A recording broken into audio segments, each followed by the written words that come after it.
entendre la parole de Dieu dans le livre de Zacharie. Zacharie, c'est dans l'Ancien Testament. C'est l'avant-dernier livre de l'Ancien Testament. Zacharie au chapitre 7.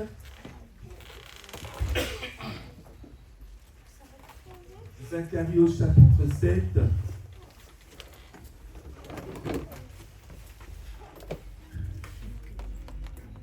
Zacharie chapitre 7. Nous voulons lire tout le chapitre. Verset 1 jusqu'au verset 14.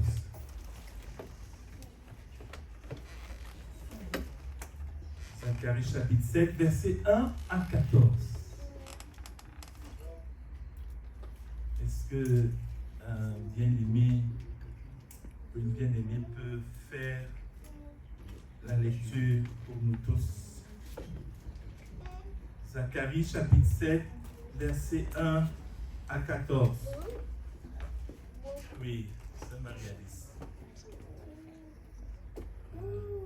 La quatrième année du roi Darius, la parole de l'Éternel fut adressée à Zacharie. Le quatrième jour du 9e mois, qui est dans le mois de Kislev, on avait envoyé des Béthel, Chakizer et Régen, Nédel, avec ces gens pour implorer l'Éternel et pour dire aux sacrificateurs de la maison de l'Éternel, des armées, et aux prophètes: faut-il que je pleure au 5e mois et que je fasse abstinence comme je l'ai fait autant d'années? La parole de l'Éternel des armées me fut adressée en ces mots. Dis à tout le peuple du pays et aux sacrificateurs: quand vous avez jeûné et pleuré au 5e et au 7e mois, et cela depuis 70 ans, est-ce pour moi que vous avez jeûné? Et quand vous mangez et buvez, n'est-ce pas vous qui mangez et vous qui buvez? Ne connaissez-vous pas les paroles qu'a proclamées l'Éternel par les premiers prophètes? Lorsque Jérusalem était habitée et tranquille, avec ses villes alentours, et que le midi et la plaine étaient habités. La parole de l'Éternel fut adressée à Zacharie en ces mots. Ainsi parlait l'Éternel des armées. Rendez véritablement la justice et ayez l'un pour l'autre de la bonté, de la miséricorde. N'opprimez pas la veuve et l'orphelin, l'étranger et le pauvre. Et ne méditez pas l'un contre l'autre le mal dans vos cœurs. Mais ils refusèrent d'être attentifs. Ils eurent l'épaule rebelle et ils endurcirent leurs oreilles pour ne pas entendre. Ils rendirent leur cœur dur comme le diamant pour ne pas écouter la loi et les paroles que l'Éternel des armées les adressait par son esprit, par les premiers prophètes. Ainsi parle l'Éternel des armées. Ainsi l'Éternel des armées s'enflamma d'une grande colère. Quand il appelait, ils n'ont pas écouté. Aussi, n'ai-je pas écouté quand ils ont appelé, dit l'Éternel des armées. Je les ai dispersés parmi toutes les nations qu'ils ne connaissaient pas. Le pays a été dévasté derrière eux, et il n'y a plus ni allant, ni venant, et d'un pays de délices, ils ont fait un désert. Amen. Amen. Merci. Merci à notre sœur Marie-Alice pour la lecture de ce chapitre 7 du livre de Zacharie. Zacharie qui fait partie des prophètes qui ont exercé leur ministère dans le cadre, le contexte du retour d'exil du peuple d'Israël de Babylone. Et ce chapitre 7 nous parle, n'est-ce pas, d'une situation qui avait prévalu au milieu des Israélites pendant un certain nombre d'années. Il est dit que des personnes israélites se sont approchées des sacrificateurs pour implorer l'Éternel, pour chercher la face de Dieu par rapport à une situation qui interpellait leur cœur. Et c'était quoi la situation en question? C'était quoi la situation? C'était quoi la situation? Qu'est-ce qui pesait dans leur cœur?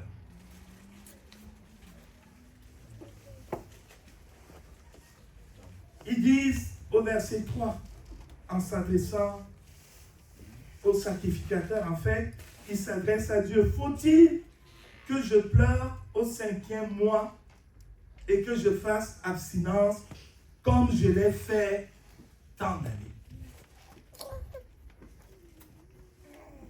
Et plus loin, le Seigneur va répondre en leur disant, quand vous avez jeûné et pleuré au 5e et au 7e mois, et cela depuis 70 ans. 70 ans pour ce peuple qui était en captivité à Babylone a installé l'habitude de jeûner 2 mois par an, 5e et 7e mois. Ils avaient pris l'habitude de jeûner. Ils se sont en fait installés dans une sorte de routine. Routine du jeûne. 70 ans, ça veut dire que à l'époque, 70 ans, il faut dire, peut-être qu'il y a là 2 générations. Les pères qui étaient venus en exil les premiers sont rentrés dans ce jeûne. Les enfants ont suivi cette pratique du jeûne 2 mois par an. Et au bout de 70 ans, ils ont commencé à faire quoi? À s'interroger, à dire,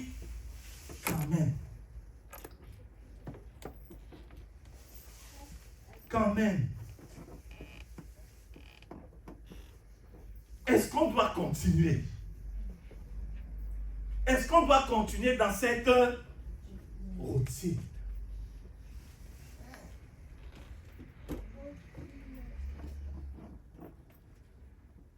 Ce passage nous donne un exemple.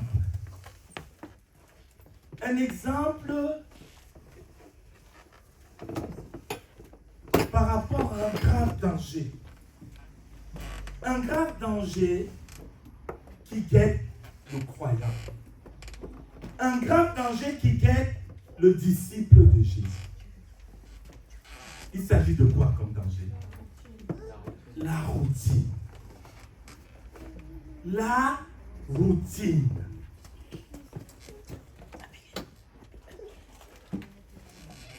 La routine spirituelle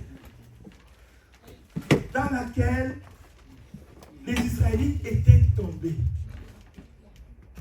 Où ils, n'est-ce pas, pratiquaient une pratique qui est recommandée par Dieu, le jeûne. Mais il la pratiquait de la mauvaise manière. Mais ils étaient installés là-dedans. Convaincus que c'est comme cela qu'il fallait faire. La routine, bien-aimés frères et sœurs, c'est une technique redoutable que le diable, l'ennemi de nos âmes, utilise pour détourner le cœur du croyant de Dieu, tout en lui faisant croire quoi? Qu'il marche avec Dieu. Quand on est installé dans la routine spirituelle, on a l'impression qu'on marche avec Dieu. On a l'impression que Dieu est d'accord avec nous. Alors qu'en réalité, Dieu n'est plus là. Mais Dieu garde le silence. Il ne dit rien, mais il n'est plus là. Parce qu'on est très bien installé dans cette routine. Et un croyant qui est installé dans cette routine, dès qu'une occasion favorable va lui être donnée pour renier le Seigneur Jésus, ben il va le faire.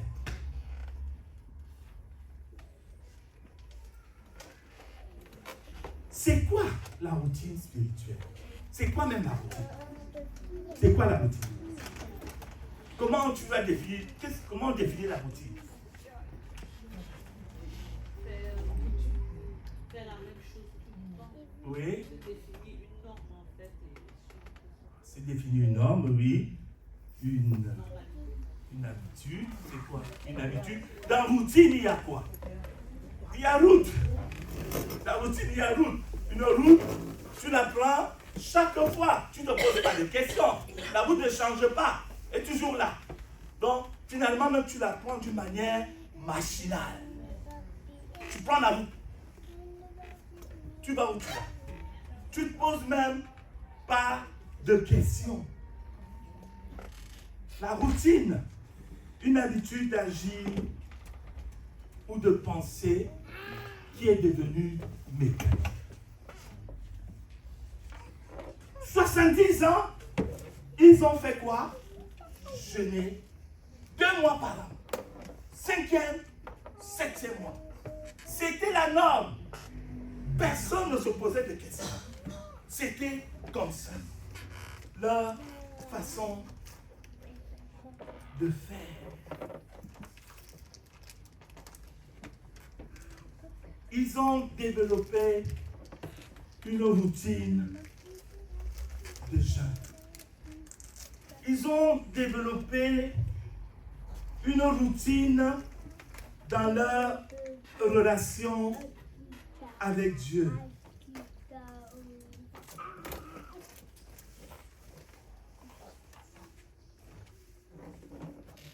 Nous sommes dans une sorte de routine spirituelle lorsque dans notre relation avec Dieu, on développe des attitudes, des comportements qui sont mécaniques, qui sont là, sans réel désir d'écouter Dieu, sans réel désir vraiment d'entrer en relation avec le Seigneur. On est dans cette routine. Vous savez qu'on vit dans une société où il y a quoi? Il y a la routine. Vous connaissez toute cette expression? Métro, boulot, dodo. Métro, boulot, dodo, routine. Routine. Tu es là-dedans, routine.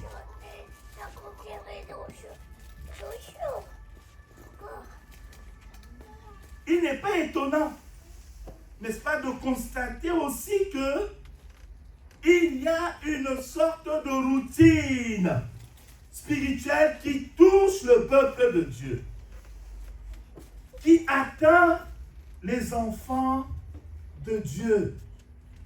Au début de leur conversion, ils étaient comment? Tout feu, tout flamme avec Jésus.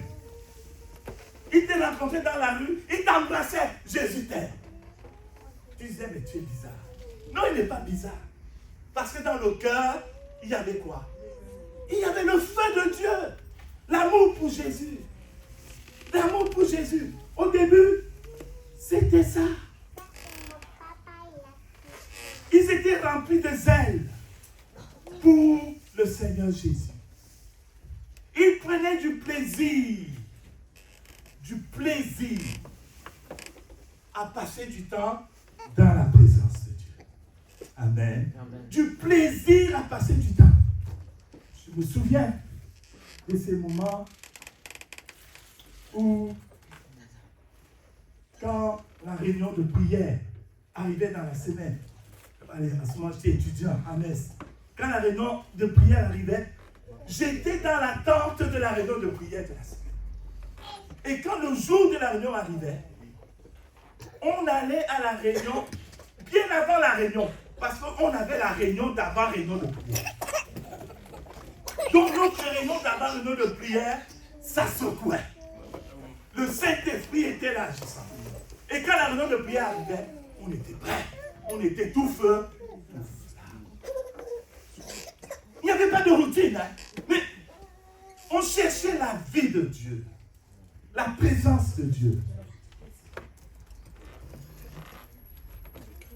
Ces chrétiens étaient tout feu, tout flamme au début de leur vie de foi, vie chrétienne.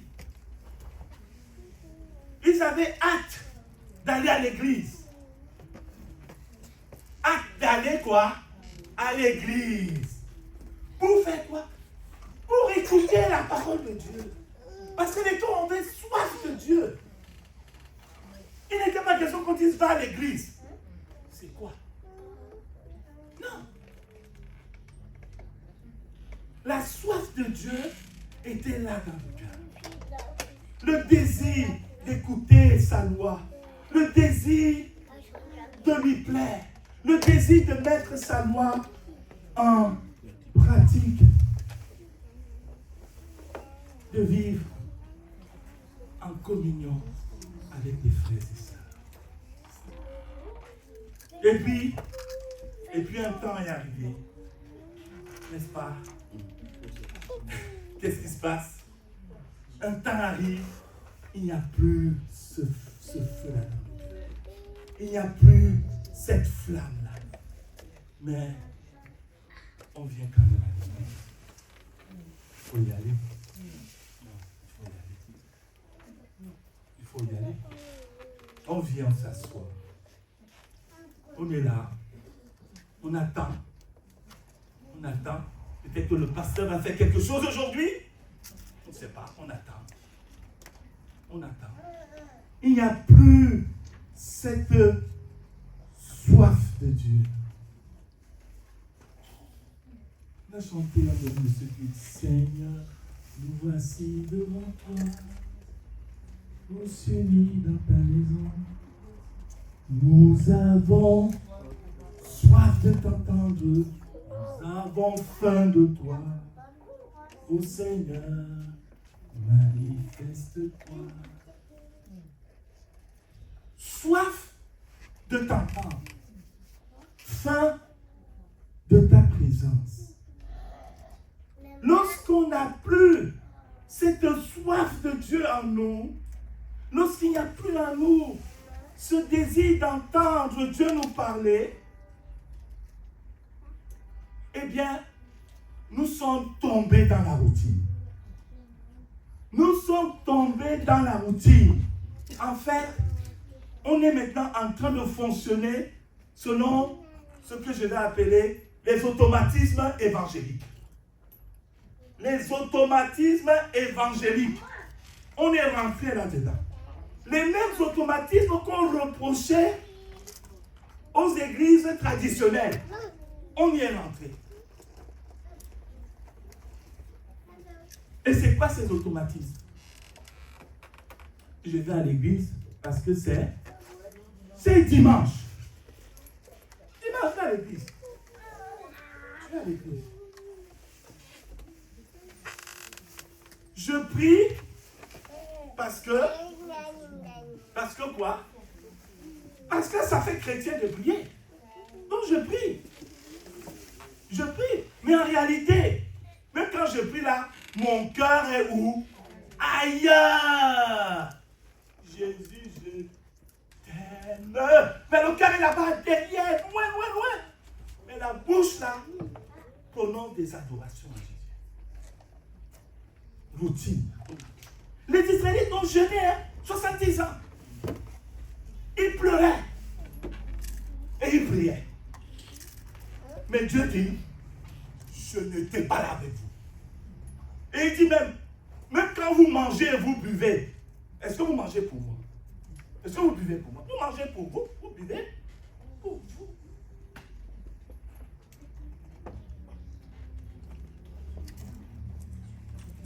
Quand la routine est là, même la lecture de la Bible, et on la lit, mais il n'y a rien.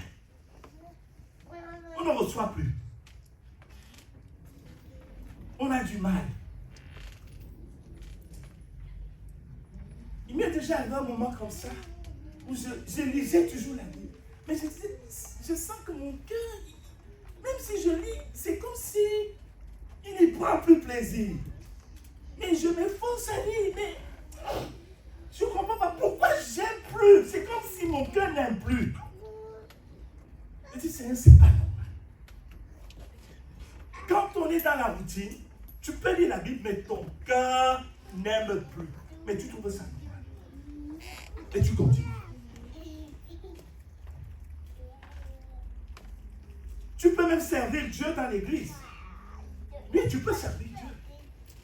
Parce que les autres servent Dieu. Donc tu fais aussi comme... Tu fais comme les autres. Dans la Bible, il y a l'exemple d'un homme, d'un couple. Ils ont voulu faire comme les autres. Vous savez de quel couple il s'agit? Ananias et Saphira, c'est des chrétiens routiniers. Routiniers. Et tout le monde prend son terrain et va donner à Pierre. On fasse pareil. On ne peut pas rester à l'écart. Mais je ne suis pas d'accord avec les terrains qu'on va donner à des pasteurs. Donc nous, on va vendre une partie, on donne une partie, on va faire comme si on a tout donné. Quand la routine est dans le cœur, on fait comme les autres font. Mais on ne fait pas parce qu'on est convaincu et motivé par l'amour de Dieu. L'amour de Jésus a disparu. On imite. Mais il n'y a plus l'amour. Et nous savons ce qui va arriver à ce couple. Comment ils vont périr devant Dieu à cause de quoi? La routine. Cette liste, n'est-ce pas, des automatismes évangéliques n'est pas complète. Elle n'est pas exhaustive. Tu peux rajouter d'autres choses, d'autres éléments à cette liste. Mais on peut constater que, frères et sœurs, lorsque nous rentrons dans cette impasse de la routine, eh bien, on constate que le premier amour a disparu des cœurs. Il n'y a plus ce premier amour du Seigneur Jésus. Malgré tout le zèle extérieur. Voilà, il y avait une prière, un bien-aimé qui en prière disait, Seigneur, nous ne voulons pas que ce soit seulement l'extérieur qui soit nettoyé, mais on veut que ce soit l'intérieur. Or, dans la routine, c'est l'extérieur qui est nettoyé. L'intérieur ne l'est plus. Il n'y a plus ce premier amour pour Jésus. Et le Seigneur nous parle dans Apocalypse au chapitre 2 de cette église d'Éphèse. Jésus donne cette église-là un exemple. Il dit que c'était une église qui était dynamique pour Dieu. Attention, lisons ensemble Apocalypse au chapitre 2 pour voir ce que la parole de Dieu nous dit. Jésus lui-même dit de cette église. Apocalypse au chapitre 2, à partir du verset 1. le Seigneur dit quoi de l'église d'Éphèse? Apocalypse au chapitre 2, à partir du verset 1, oui, tu peux lire. À l'ange de l'église d'Éphèse, voici ce que dit celui qui tient les 7 étoiles dans sa main droite, celui qui marche au milieu des 7 chandeliers d'or. Je connais tes œuvres, ton travail et ta persévérance. Je sais que tu ne peux supporter les méchants, que tu as éprouvé ceux qui se disent apôtres et qui ne le sont pas, et que tu les as trouvés menteurs. Tu as de la persévérance, tu as souffert à cause de mon nom, et que tu ne t'es point lassé. Mais ce que j'ai contre toi, c'est que tu as abandonné ton premier amour. Souviens-toi donc d'où tu es tombé. Repends-toi et pratique tes premières œuvres, sinon je viendrai à toi et j'ôterai ton champ de bleu de son place, à moins que tu ne le veuilles pas. Amen. Amen. Voilà une église à qui le Seigneur Jésus s'adresse. Une église dont il loue des qualités. Il dit à cette église, je connais tes œuvres. Je viens nous dire que le Seigneur Jésus connaît nos œuvres. Il connaît l'œuvre de l'église Vie Nouvelle. Il connaît les œuvres de chacun d'entre nous. Il sait ce que nous faisons en secret pour lui. Il sait ce que nous faisons au sein de l'assemblée pour lui. Il dit, je connais tes œuvres. Je connais ton travail. Dans une église qui travaillait. Je connais ta persévérance. Je sais même que tu ne supportes pas les méchants dans l'assemblée. Que tu as éprouvé même les faux apôtres. Mais quand on lit ça, on a envie de dire, Seigneur, moi je vais être là dans cette église. Parce que vraiment, ils ont du zèle pour toi. Vous savez, nous, on utilise souvent le mot zèle un peu partout. Mais Jésus continue à parler. Mais ce que j'ai contre toi, il y a quelque chose qui ne va pas. Malgré toute cette énergie apparente que tu déploies, que tu manifestes, qui montre que tu m'aimes. Mais en réalité, il y a quoi? En réalité, tu as abandonné ton premier amour. Oh Seigneur Jésus. Jésus dit, tu ne m'aimes plus comme tu m'aimais au début. Tu fais des choses pour moi, mais tu ne m'aimes plus.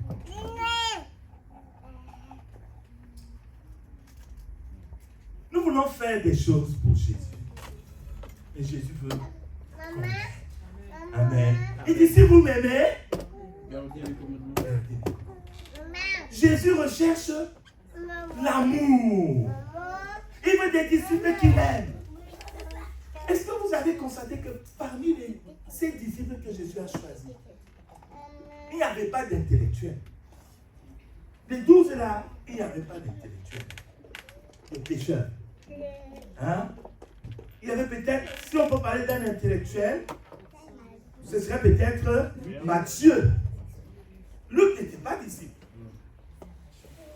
Luc a écrit l'évangile de Luc, il était médecin. Mais il a écrit après, mais il ne faisait pas partie des 12. Matthieu était inspecteur des impôts. Donc on peut dire que il savait compter. Même si des fois là, il y en a qui ne comptent pas bien. Je ne vais pas aller plus loin. Donc il était peut-être le seul intellectuel. Mais les autres là, c'était des gens comme ça. Mais Jésus va les appeler. Jésus va les appeler. Et cette équipe-là a été l'équipe qui aimait Jésus. Sauf Judas. Bien sûr. Voilà, un autre chrétien, un autre disciple routinier. Routinier. Mais le reste, ils aimaient le Seigneur Jésus. Ils aimaient.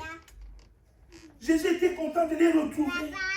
Lorsqu'il rentrait, il revenait le soir après avoir été confronté aux chefs religieux qui s'opposaient à lui. Il retrouvait dans cette équipe-là l'amour. si vous m'aimez, gardez mes commandements. Le Seigneur dit à cette église, tu as perdu ton premier amour. Lorsque nous tombons dans la routine, nous n'aimons plus vraiment le Seigneur Jésus. Nous ne courons plus derrière lui. Les réunions de prière arrivent, on peut ne pas être là, on n'est même pas dérangé. C'est normal. Le culte vient même, on saute, ça ne nous dérange plus. Vous savez, quand tu viens au culte, c'est pas pour pratiquer un rite. Vous savez pourquoi on vient au culte? Les premiers chrétiens, qu'est-ce qu'ils faisaient le premier jour de la semaine? Le premier jour de la semaine, c'était le dimanche. Et le premier jour de la semaine, c'est le jour de la... Et dis-moi, le jour de la résurrection. Jésus est ressuscité. Donc, qu'est-ce qu'ils faisaient les premiers chrétiens le premier jour de la semaine? Ils se réunissaient pour faire quoi? Pour célébrer le ressuscité. C'est pourquoi ils venaient au rassemblement des disciples. Ils ne venaient pas pour dire je vais à l'église. Mais je vais faire quoi? Célébrer le ressuscité avec ceux et celles qui partagent la même foi que moi. C'est ça le rassemblement que nous avons ici les dimanches.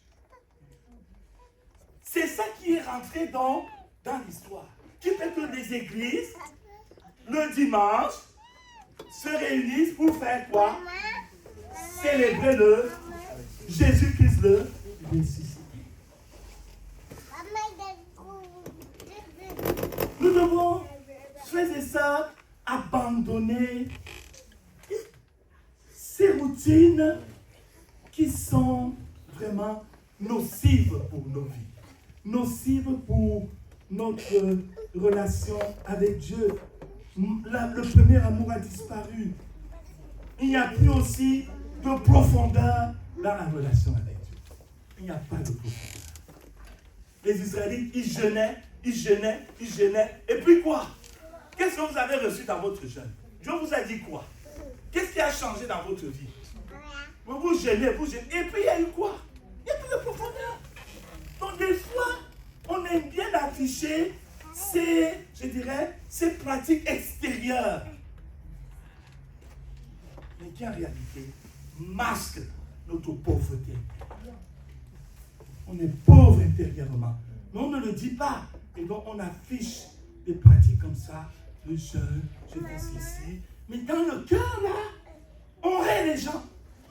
Et c'est ce que le Seigneur va dire, n'est-ce pas, aux Israélites. Il va leur dire, mais ne connaissez-vous pas, verset 7, ne connaissez-vous pas les paroles qu'a proclamées l'Éternel par les premiers prophètes? Ils jeûnaient, mais ils ne lisaient pas la parole de Dieu pour savoir qu'est-ce que Dieu attend du vrai jeûne. Dans la routine, on ne lit plus la parole pour connaître, pour comprendre ce que Dieu attend de nous. Dieu attend. Lis la Bible. Pour comprendre ce que Dieu attend de toi. Ce que Dieu veut de toi. Il ne faisait plus, il ne faisait pas. Mais il jeûnait, 70 ans. Et Dieu leur dit, mais vous n'avez pas entendu ce que j'ai dit à vos pères par les premiers prophètes. Dieu n'oublie pas sa parole. Hein?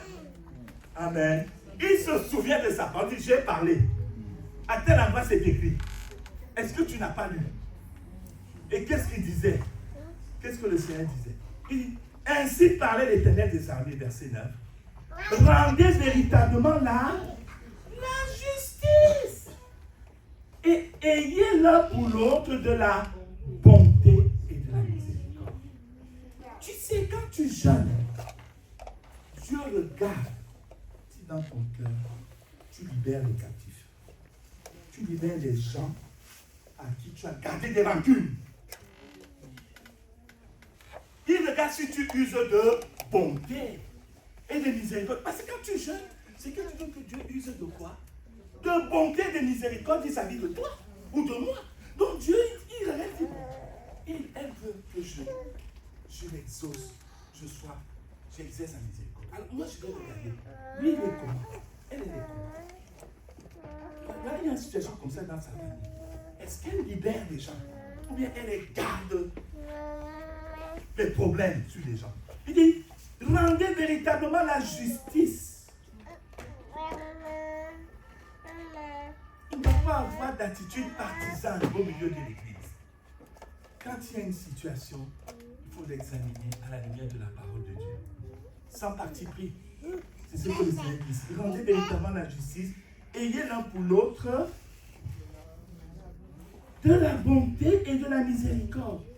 N'opprimez pas la veuve et l'orphelin, l'étranger et le pauvre. Dieu s'intéresse aux faibles gens de la société. Amen. Dieu s'intéresse aux faibles gens de la société. Frères et sœurs, Jésus s'intéressait aux faibles gens de la société. Dieu est le Dieu des faibles. L'église de Jésus ne doit pas chercher à être l'église des forts. Elle doit être l'église des faibles. Paul disait aux Corinthiens qu'il n'y ait pas parmi vous des gens qui se croient sages d'après le monde. Quand tu viens à l'église, on ne s'intéresse pas à ton diplôme. On ne s'intéresse pas à ton porte-monnaie. Il y a des églises, quand tu arrives, on s'intéresse à ton porte-monnaie. Honte à elle. On ne s'intéresse pas à ça. Alléluia. Tu es précieux aux yeux de Dieu. Alléluia. Tu es le bienvenu, mon frère, ma soeur. Parce que Dieu t'aime. Dieu t'aime. Faisons attention à ne pas être conditionnés par le monde. Le Seigneur dit, n'opprimez pas la veuve et l'orphelin. L'Église doit aider les veuves. Doit soutenir les orphelins. Dieu s'intéresse à ça. L'étranger. L'étranger. L'étranger dérange. C'est ce qu'on nous dit. Hein? Mais Dieu nous dit de ne pas opprimer l'étranger.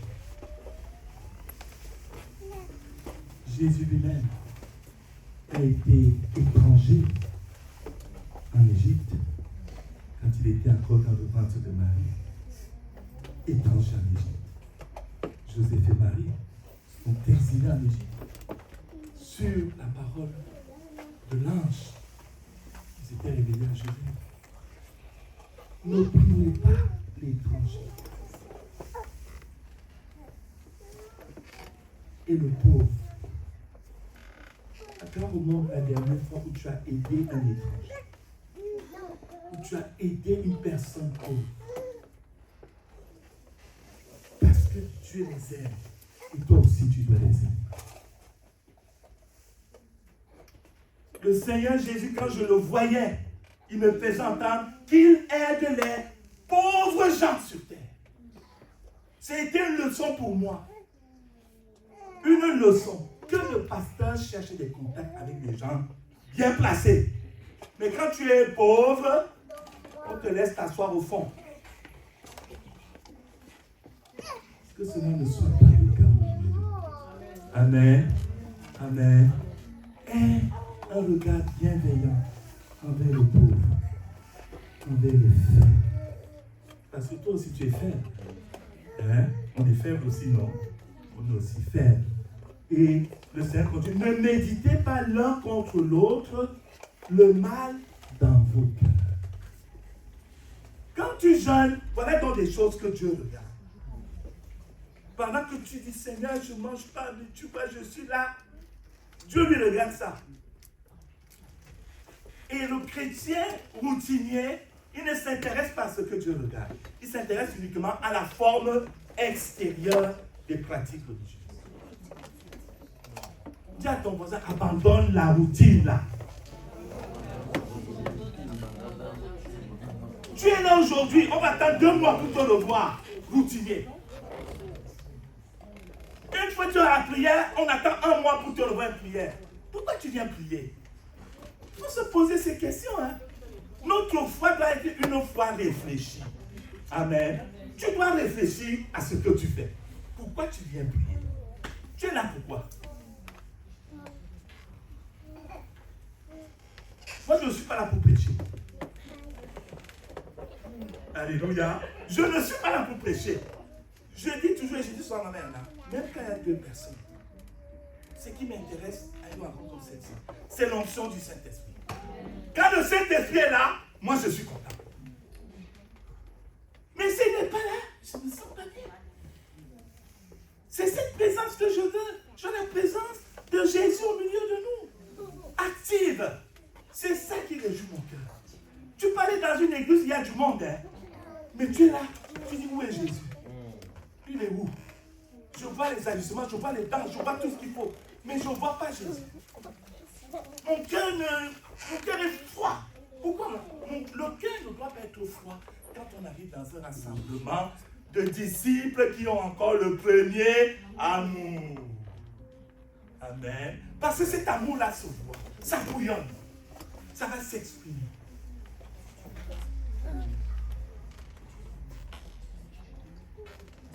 L'obéissance à Dieu nous aide aussi à ne pas tomber dans la routine. C'est quand tu obéis au Seigneur, eh bien tu progresses. Alléluia. Tu progresses dans ta relation avec Dieu. Et tu ne fais pas du surplace.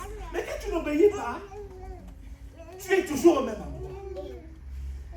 Tu es au même endroit. Tu n'avances pas avec Dieu. Tu deviens dans la routine.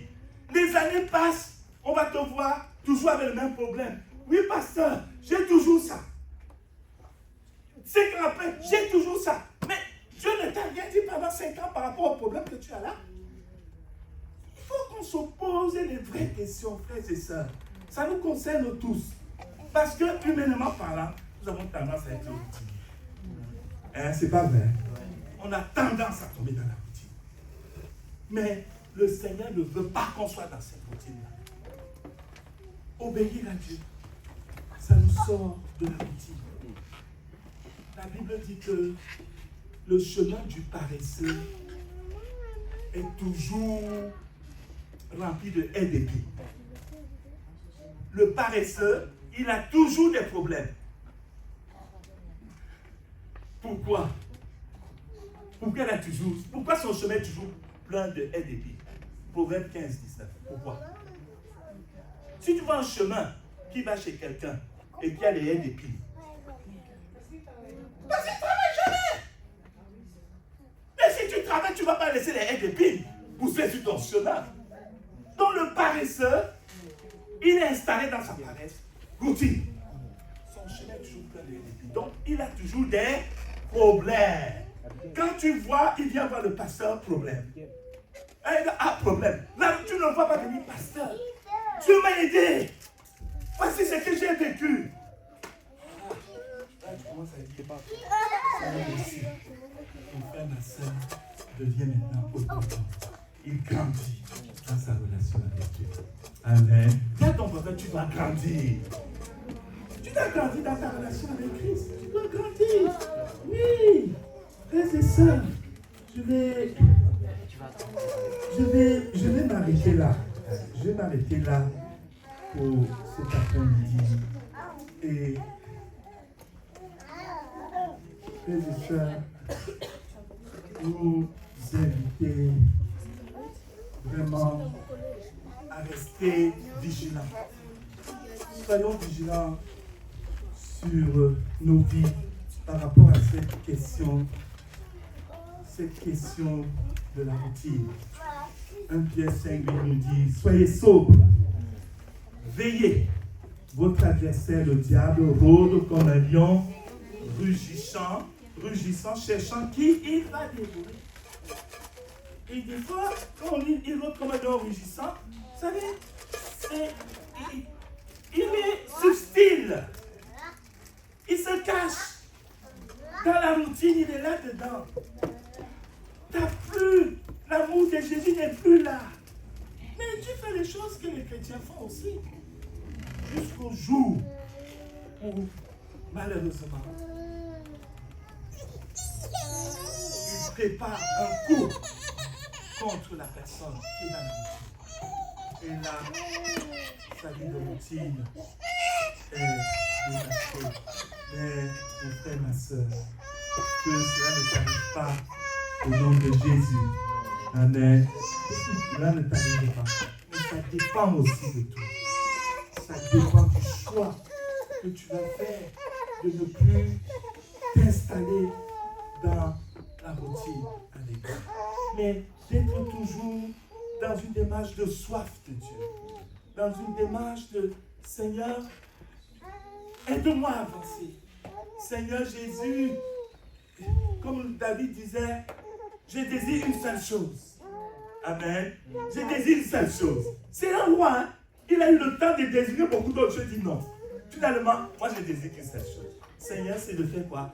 C'est d'habiter dans ta maison tous les jours de ma vie. Amen. Amen. Que Dieu te bénisse. Nous prions ensemble.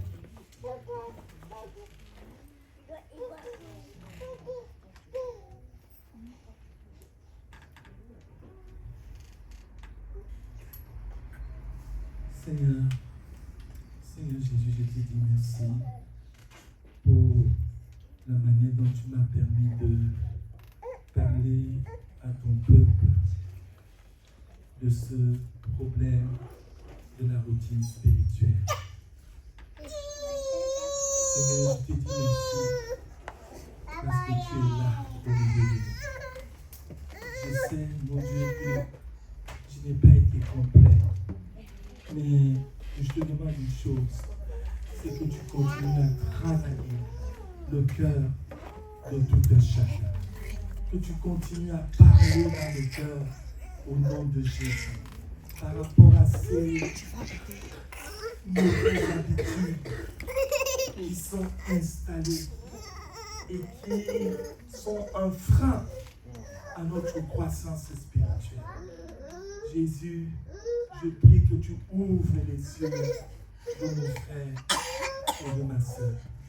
Oh Seigneur, David pouvait te dire, sonde-moi, oh Dieu, et connais mon cœur. Regarde, si je suis sur une mauvaise voie, et conduis-moi dans la voie de l'éternité. Mon Dieu, je prie pour que ce soit ma prière cet après-midi. La prière de mon frère et de ma soeur. Au nom de Jésus, Seigneur, je prie pour que toute attitude de suffisance soit bannie de nos cœurs. Au nom puissant de Jésus. Et qu'il y ait cette soif de toi. Il y ait ce désir d'apprendre encore de toi. Il y ait ce désir que tu nous transformes encore. Il y ait ce désir que le caractère de Jésus, devienne le nôtre. Jean-Baptiste nous dit, il faut qu'il croisse et que je diminue. Oh Seigneur, accorde à ton peuple cette disposition de cœur. Pardonne Éternel. Oh, les routines qui se sont installées dans les âmes. Oh Jésus, pardonne à ton peuple à cause de ton sang qui a coulé à la croix. Permets que la réunion de prière soit un endroit où on a soif de toi, où on veut s'exprimer devant toi, où on recherche ta présence. Permets que le temps de culte ne soit pas un rite, mais un rassemblement de ceux et celles qui ont soif de célébrer le nom de Jésus, le ressuscité. Je te dis merci. Merci mon Dieu de la manière dont tu vas continuer à répercuter ta parole dans les cœurs. Que tu la gloire te vienne au nom puissant de Jésus. Amen. Amen.